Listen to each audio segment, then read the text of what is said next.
Sunil Kumar ji, Africa से। राधे राधे राधे महाराज जी। महाराज जी, भक्ति का सर्वोत्तम स्थान कौन सा है? नाम, भगवान का नाम। तद स्मरणेन परम व्याकुलते, देवर्षि नारद जी। भगवान का विस्मरण होने पर ऐसी व्याकुलता हो जाए जैसे मछली को पानी से अलग करो तो तड़पने लगती है। ऐसे जब तड़पन होने लगे तो समझो हमारी भक्ति रंग ला रही है। भक्ति का स्थान नाम और अखंड स्मृति, निरंतर भगवान का स्मरण, यही भक्ति का स्वरूप है। हमारे जितने आचरण हैं वो सब भगवान को अर्पित हो और निरंतर भगवान का स्मरण हो, ये सर्वोत्तम भक्ति का स्थान। किसका प्रश्न था? बात समझ में आई? सौरभ शर्मा जी। राधे राधे महाराज जी। महाराज जी, आपने कई बार एकांतिक वार्तालाप में बताया है कि आत्मा जो है वो परमात्मा का ही अंश है। आत्मा एवं परमात्मा के सभी गुण समान हैं। महाराज जी, भगवद गीता में अहंकार विमूढ़ात्मा कर्ता मिति मन्यते वाले श्लोक में आत्मा और परमात्मा में महाराज जी आत्मा अहंकार विमूढ़ क्यों कही गई है? आत्मा का वहां तात्पर्य लिया गया है अंतःकरण से। समझ रहे हो ना? जो अंतःकरण में अहंकार है उसको कहा गया। वहां शुद्ध आत्मा को नहीं कहा गया। वहां मलिन, जो अंतःकरण धर्म को स्वीकार कर चुकी है। जैसे जीव कहना उस परब्रह्म परमात्मा स्वरूप अंश को एक तरह से निंदा करना है, उसकी निंदा करना है। जीव का तात्पर्य होता है जीवात्मा, उसका तात्पर्य होता है शरीर में अहंकार कर लेना। अगर शरीर का अहंकार हट जाए तो विशुद्ध परमात्मा स्वरूप है। तो जो अंतःकरण में एक मैं है, मन, बुद्धि, चित्त और अहंकार, जो अंतःकरण का मैं धर्म है वो कर्ता और भोक्ता भाव को प्राप्त होता है और उसमें आत्मभाव लिप्त रहता है, मैंपन। वो लिप्त रहने के कारण उसे मलिन आत्मा कहा गया। अंतःकरण धर्म में लिप्त होने के कारण। यदि अंतःकरण धर्म का वो साक्षी हो जाए तो मुक्त है, वो लिप्त नहीं है। और मुक्त और लिप्त में इतना ही अंतर है, जो वो अंतःकरण को स्वीकार किए हुए है। तो देखो, मन मांगता है, इंद्रियां देखती हैं, सुनती हैं, चखती हैं, लेकिन मैं क्या कहता हूं? मैंने खाया, मैंने देखा, मैंने भोगा, मैंने किया।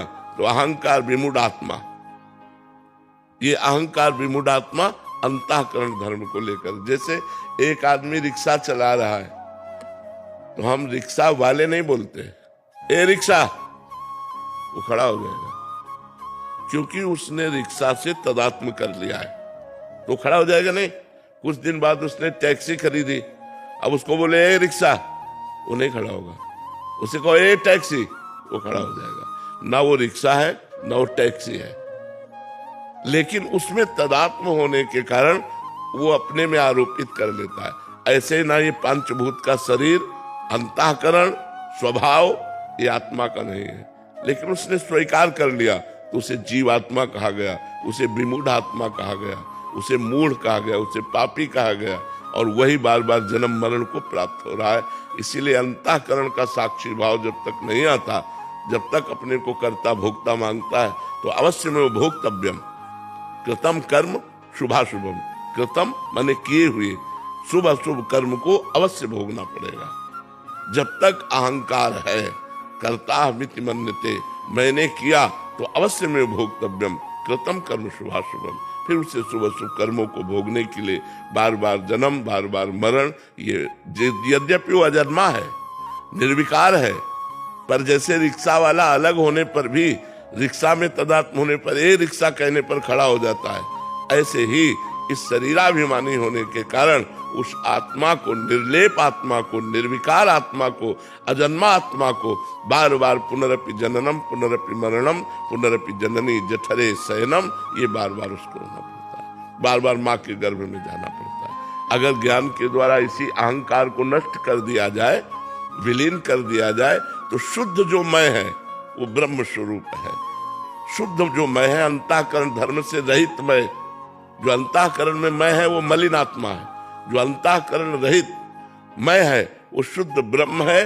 और ब्रह्म एको ब्रह्म द्वितीयो नास्ति, वो एक है और वही मैं एक चराचर जगत में फैला हुआ हूँ, ऐसा अनुभव होता है। यस जी, महाराष्ट्र श्री हरिवंश महाराज जी, गुरु आज्ञा में दृढ़ निष्ठा कैसे आए, कैसे मालूम पड़े कि इस समय मेरे लिए क्या गुरु आज्ञा है?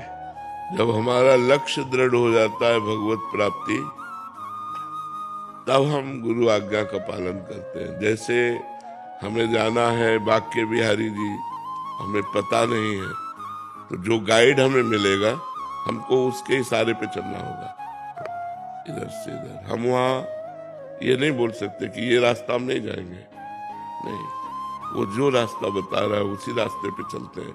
ये कब दृढ़ हुआ? जब बिहारी जी के दर्शन की लालसा हुई। तो जब हमें भगवत प्राप्ति की लालसा या मुमुक्षुता सत्संग के द्वारा जागृत होती है, तब हम गुरु का वरण करते हैं। और जब गुरुदेव का वरण करते हैं और उनकी आज्ञा का पालन करने की उत्साह वृत्ति उसी में होगी जो भगवत प्राप्ति करना चाहता है। तो ऐसे हजारों लोग गुरु बनाते हैं, लेकिन गुरु की अवज्ञा कर देते हैं, उनकी आज्ञा का उल्लंघन कर देते हैं। वो जो नियम बताते हैं, जो साधन बताते हैं, जो मंत्र बताते हैं, उसमें रति न करके मनमानी आचरण करता रहता है जीव, क्योंकि उसको लक्ष्य नहीं बना। लक्ष्य क्यों नहीं बना?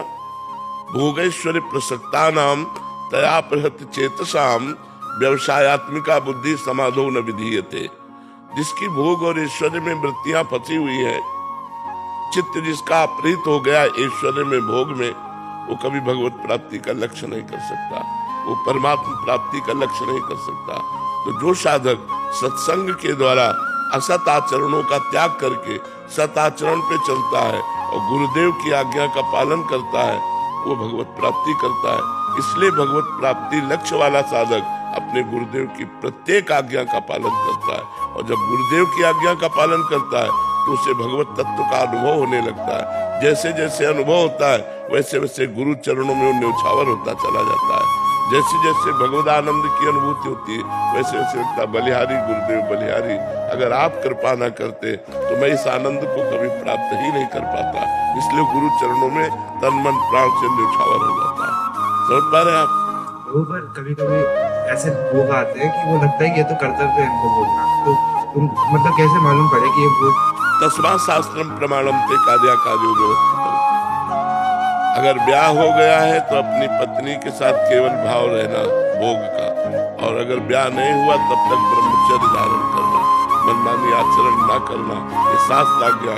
हमारे शास्त्र में सनातन धर्म में 4 आश्रम और 4 वर्ण व्यवस्था है। तो पहला आश्रम है ब्रह्मचर्य, दूसरा है गृहस्थ, तीसरा है वानप्रस्थ, चौथा है संन्यास। तो हर गृहस्थ बालक को चाहिए कि पहले आश्रम की मर्यादा की रक्षा करे, अर्थात ब्रह्मचर्य धारण करे। तो जब ब्याह हो जाए, पाणी ग्रहण हो जाए, तो मर्यादा के साथ अपनी पत्नी से सहवास करे। और जो खान पान के भोग है, जो शास्त्र कहते हैं सात्विक भोग है, वही पाना चाहिए। मांस, मछली, अंडा, मदिरा, प्याज, लहसुन, ये सब नहीं पाना चाहिए। जो निषेध किया गया है उसे हमें नहीं पाना। जो हमारे लिए अनुकूल है, भागवतिक आचरणों की वृद्धि कराने वाला भोजन है, वो हम भोजन पाएंगे। वैसा ही महाराज जी पिछली बार आया था, आपने बोला था माता पिता को भगवान मान के सेवा करो जी, उनको कैसे भी सुख पहुंचाने की वृत्ति रखो जी। अगर माता पिता ही बोलते हैं कि प्याज लहसुन खाओ, फिर उनको मना कर नहीं, ऐसे भगवान की आज्ञा नहीं मानते हम, केवल भगवान मानते हैं सेवा के लिए। वो कह रहे हैं कि शराब पी, वो कहें कि हमारे साथ मांस खाओ, शराब नहीं। तुम्हारी गलत आदत है, तुम्हारी आदत है, हम भगवत भाव रखकर तुम्हारी सेवा करते रहेंगे, लेकिन तुम्हारी आज्ञा का पालन नहीं करेंगे। आज्ञा का पालन करेंगे गुरु की, शास्त्र की, संत की। बात समझ में आ रही? और महाराज जी हर समय कैसे पता चले कि इस समय क्या आज्ञा है गुरुदेव की? अंदर अंदर झांक के देख, गुरुदेव बैठा हुआ है, वही अंदर आपको 1 सेकेंड में उत्तर दे देगा। 1 सेकेंड की गलत है नहीं करना, लेकिन वो बहुत धीमे उत्तर होता है, उसको सुनने की क्षमता चाहिए, अंतर्मुखता। तुरंत उत्तर आता है, देर थोड़ी लगती। और इसे सब लोग अनुभव करो, जहाँ गलत करना चाहते हो अंदर से आत्मा की आवाज आती है कि नहीं कि गलत है, लेकिन हम उसकी बात ना मानकर मनमानी आचरण करते हैं। ये कोई नहीं कह सकता है मुझे पता नहीं था कि ये गलत है, सबको पता होता है ये गलत है। आत्मना प्रतिकूलानि परेशान न समाचरित। हाँ, जो हमें अच्छा नहीं लगता हम व्यवहार दूसरों के साथ ना करें, ये शास्त्र की आज्ञा है। हमारी बहन को कोई गलत दृष्टि से देखे, हमें बर्दाश्त नहीं, तो हम किसी की बहन को गलत दृष्टि से न देखें। हमारे साथ कोई बेईमानी करे ये हमें बर्दाश्त नहीं, तो हम किसी के साथ बेईमानी ना करें। आत्मना प्रतिकूलानि परेशान न समाचरे। राजीव जी, राधे राधे महाराज जी। महाराज जी आपके चरणों में कोटि कोटि प्रणाम। महाराज जी जब मन किसी बात को पकड़ कर बैठ जाए और छोड़ने को तैयार ना हो, तब ऐसी स्थिति में क्या करें? बहुत बहुत हठीला है, बहुत हठीला है, मतलब इतना हठीला है कि बहुत हठीला है। अगर वो पकड़ के बैठ गया तो बैठ गया, फिर वो मतलब अगर नाम जप नहीं है, भजन नहीं है, तो वो तुमको झुका के रौंद डालेगा। ऐसा है, बड़े बड़े ऋषि मुनियों को परास्त करने की सामर्थ्य रखता है ये मन। मन हठीला है, पकड़ लिया तो पकड़ लिया, बहुत इसकी पकड़ बहुत जोर की है। तो हम इसको भगवान नाम पकड़ाएं, इसकी जब हठीलेपन की आदत है तो इसका हम लाभ ले। अगर इसने हट करके विषय पकड़ लिया तो अब हट करके इसे हम राधा नाम पकड़ाते हैं और ये पकड़ लेगा। ये ऐसा समझो बलवान अंधा आदमी है, जैसे बहुत बलवान हो लेकिन अंधा हो। मन की आंखें बुद्धि है, वो बुद्धि की आंखों से चलता है। जैसा बुद्धि निर्णय करती है वैसे बिना बुद्धि के निर्णय के मन एक कदम नहीं चलता। मन पेश करता है बुद्धि के सामने कि ये बहुत सुगंधित वस्तु है, इसको सुगंध लिया जाए। अगर बुद्धि ने कह दिया हाँ, तो बस फिर आप नहीं रोक सकते, क्योंकि वो केवल बुद्धि की बात मानता है। बुद्धि में अगर विवेक आ गया तो मन को अधीन कर लिया जा सकता है। अगर बुद्धि केवल रही तो वो बुद्धि को अपने सपोर्ट में कर लेता है। मन सबके बुद्धि है, लेकिन सबको मन अधीन किए हुए है, और मन को अधीन वही कर सकता है विवेक। बिन सत्संग विवेक न होई, राम कृपा बिन सुलभ न सोई। भगवान की कृपा से सत्संग मिलता है और सत्संग से विवेक जागृत होता है, और विवेक से हम मन को अपने अधीन कर सकते हैं। तो खूब नाम जप कीजिए। साधन को हरि भजन है, कै सत्संग सहाय। मन तो चंचल सबनते, या को कौन उपाय। बोले साधन को हरि भजन है, कै सत्संग सहाय। मुख्य साधना तो नाम जप है, खूब भगवान नाम स्मरण करो, और सहायक साधना सत्संग है।